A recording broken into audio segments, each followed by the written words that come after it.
We started a 100-day push-up challenge yesterday, and that inspired me to do this video to do some sort of orientation for people out there on push-ups.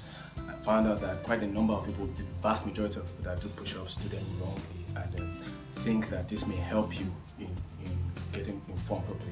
So I'm not just going to talk about push-ups generally, I'm going to also go into a number of specific examples. So for today, I'm just going to talk about 5 of them. The first one is the strict or military push-ups. Now let me tell you, first of all, for any kind of push-ups you do, you want to learn to use the proper form, and you also want to learn to use the proper breathing technique. Our advice generally as a form rule that for every of your push out position, you should breathe out and then take in breath when you get to your lower position. So when you're pushing up, you breathe out when you get up, and then you take in breath when you go down. Right now, there are many variations to the flat push-ups. By flat, I mean you're not raising your legs, you're not raising your arms. But for this one, is a strict military, which is the commonest. Your hands should be together, close to your body. Now, this is going to be for every push-up. You're supposed to take a pause when you get to the bottom of your exercise, and then when you push up, you also take another pause, and you should go down fully. Now, many people, because they won't do 100 push-ups and boast about it, they just go pew pew pew pew pew pew, without taking breaths, without staying long enough, at least a second or two down, and 1 or 2 seconds up. You actually want to do that so that you can get the best results out of this. And then quickly, I'm going to go to the next one, which is your incline push-ups. You're raising your legs this time around. Now this is a little more difficult. Like you know, your incline push-ups and your decline push-ups are not also as easy as your flat. Your bench presses. The variations get a little more difficult. So when you get to this place, one of the things you want to do is keep your legs a little wider so that you can get more energy. I know boxers and people into martial arts have some idea about how this works. So you get more strength when you keep your legs a little wider, and that's the same thing we do when we do bench presses. So you keep your legs a little wider. And then the other rules still apply, but make sure you keep your body straight. You don't bend your upper back, you don't bend your lower back.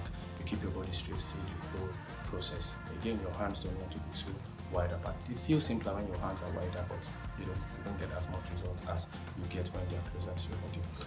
But not too close, however, because when they then get to your shoulder level, then you're working more of your shoulders than your chest. But of course, push-ups are designed to work most of your upper body and muscles. So depending on what you want to do, you can have these variations to get those results.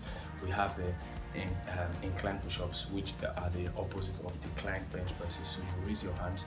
For you to have a proper definition of your chest muscles, you want to work all muscle areas as much as possible so that you can have a more rounded chest. You have 3 major degrees, your inclined position, your flat, and your decline. So whatever you do for your chest, you actually want to do all this so that you can have more rounded chest definition. I actually intentionally did this so that I can have more space for my body to go down.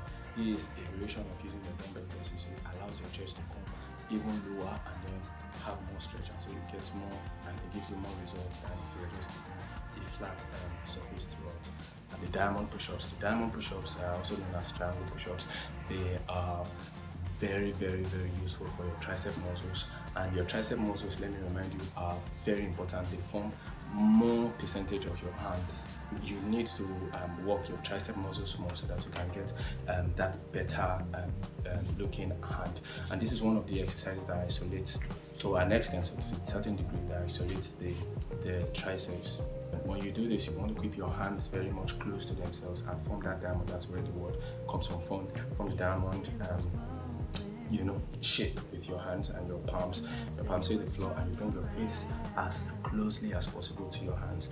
Finally, we have the Hindu push-up. Now this is one of my favorite forms of push-ups because it's very, very it's very round, robust. It gives a lot of results. It's not an isolated exercise. It works your lower back, it works your upper back, it works your triceps, it works all your chest muscles, and it works your shoulders. So it has a position that actually starts with the shoulders being involved, and then you go down as though trying to be a reptile, turn down and then push back up. So it's kind of a funny version, but you can see in the video how you go about that. It could be a little difficult to do, especially involving your shoulders, but it really works. Trust me, it gives a lot of results.